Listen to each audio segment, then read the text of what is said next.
All right, sports fans, how's everybody out there doing?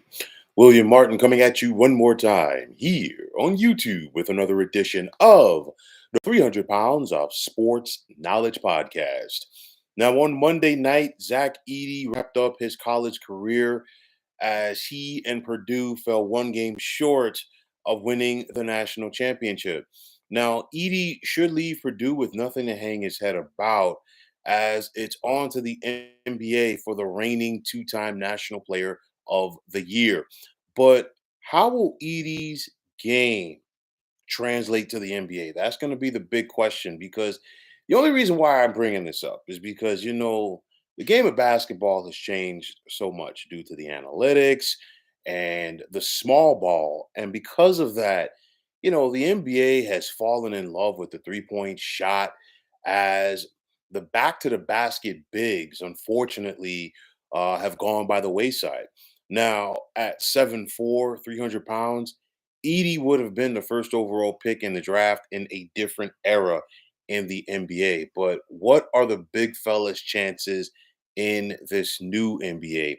Now, most mock drafts so far have Edey as a late first round, maybe in some cases an early second round pick. But how is Edey going to be utilized in the NBA? Now, defensively, he can be a liability at times when the floor is spaced. He doesn't jump out of the gym, but honestly, do you really need to at 7'4"? You think about it, that big fella has a wingspan. He can protect the rim, okay? And he's a tremendous, back to the basket player in college. But a lot of factors came into that. Number one, Purdue, giving him the time to develop as a 4-year player. And Edey did get better each and every year at West Lafayette. Then on top of that, he really, it wasn't that often when he was facing somebody who had the same amount of steam as him. Okay, you're not going to face a lot of 7 footers in college. You will face some, but I mean, still, Edey clearly was able to hold his own. I mean, you look at this past NCAA tournament alone, he averaged 29 and a half points, 14 and a half rebounds, of course, 37 points and 10 rebounds in the championship game lost to Connecticut, where, he was primarily guarded by UConn big man Donovan Clingan, but a lot of that was, just, one on one. And UConn's philosophy was basically, you know what, we're going to let the big fella eat, but we're going to slow everybody else down, which they did. But I do feel that Zach Edey, if utilized properly, okay, can have an impact for a team in the NBA. I'm not going to sit up there and say, well, you know what, this guy is an all-star. He's going to be the next face of the league. No, but in the right system with the right coaching, I think Zach Edey can go out there and have an impact. It's one of those where, for me, I think about the Luca Garza effect. And the reason why I bring this up, he's not the only one.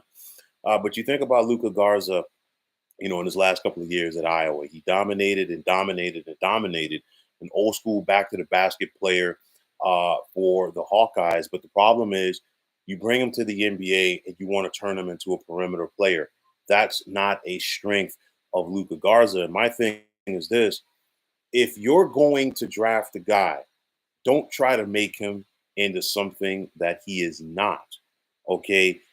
You look at Zach Edey. If you take a guy like him and you continue to work on him as a back to the basket player, I think he can have an impact on a team. And it just really comes down to the right team, the right organization, and the right coaching. So some might say, well, why do most mock drafts have Connecticut center Donovan Clingan going or being rated much higher than Edey? I think it's one of those where, Clingan as a 2-year player, it's one of those where some people might see some raw talent. And to me, I think, Clingan does have a little bit more athleticism, in my opinion, than Edey. Not as polished on the offensive end of the floor as Edey, but I think some people are looking at his upside and some people are looking at his potential. Some people could possibly say, you know what, Zach Edey is peak. I'm not going to say that, but the problem is like this is how some of these people, I do believe, are thinking that run, some of these front offices in the NBA. So, what is the best case scenario for Edey? I think it's going to come down to which team drafts him because this young man is going to get drafted. It's one of those for me, which team drafts him, which organization cultivates his talents properly, and which organization does not go out there and try to make Zach Edey something that he's not. The biggest thing is you look at Zach Edey's career at Purdue. The offense went through him.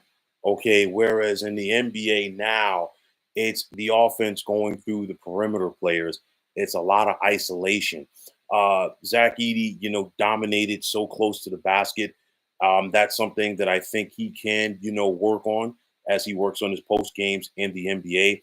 He's not going to be able to just use uh, brute strength to dominate as many guys in the NBA, but he still has a chance to go out there and contribute, especially at 7'4", 300 pounds. It just comes down to which team drafts him and which organization is going to be willing to utilize him as a legit big, not as a perimeter player. To me, clearly, you got 30 teams in the NBA. I think the two teams that make the most sense for Zach Edey's skills, the Toronto Raptors. And I think it's one of those where clearly it would be a homecoming, being that this young man is from Canada. Um, and the folks there, would definitely get behind him. Also, I'm looking at the Denver Nuggets, and I'm saying this because if you're Zach Edey, you don't have to come in and be a starter. Clearly, you have Nikola Jokic, a two-time NBA MVP. But if you're Zach Edey, and granted, he's not Nikola Jokic, okay, as an offensive player, but it's one of those still who better to learn from than one of the better bigs in the NBA? And of course, Zach Edey's not going to go out there and be the perimeter player that the Joker can be at times, but you think about his ability in the post, and I think to give them another offensive option off the bench at that position would be huge for a team that's about to begin the NBA playoffs as the defending champs. And as long as they have the Joker in their prime, in his prime rather, they are a championship contender. Somebody's going to draft Zach Edey. I really do think that that's going to be the case. He really should hear his name called in round number one on Thursday night in the draft a couple of months from now. That's a whole nother story for another day. But nonetheless, like I said before, and I'm not trying to sound like a broken record, it comes down to which team drafts him and which organization is wise enough and they check their egos at the door to not make this young man something that he's not. He's not going to dominate in the NBA like he did in college. Okay. But like, again, he still can contribute. It just comes down to what team drafts him, how they are willing to cultivate him. And with that said, if Zach Edey goes to the right team, I think he has the opportunity to make an impact, in the NBA.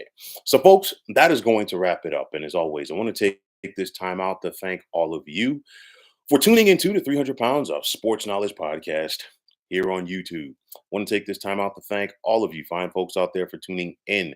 And if you have not already, please feel free to subscribe to this channel. Now, if you're on the X, formerly known as Twitter, please feel free to follow me at 300 Pounds of Sports. And like I always say, if you follow me, it will be my pleasure to follow you right back. There's also the sports discussion group on Facebook at the Sports Depot 365. Now you can check it out. Drop a line and be a part of one of the better sports debating sites going on social media. So once again, fine folks, my name is William Martin, and I am signing off. And I'm saying take care and have yourselves a wonderful day.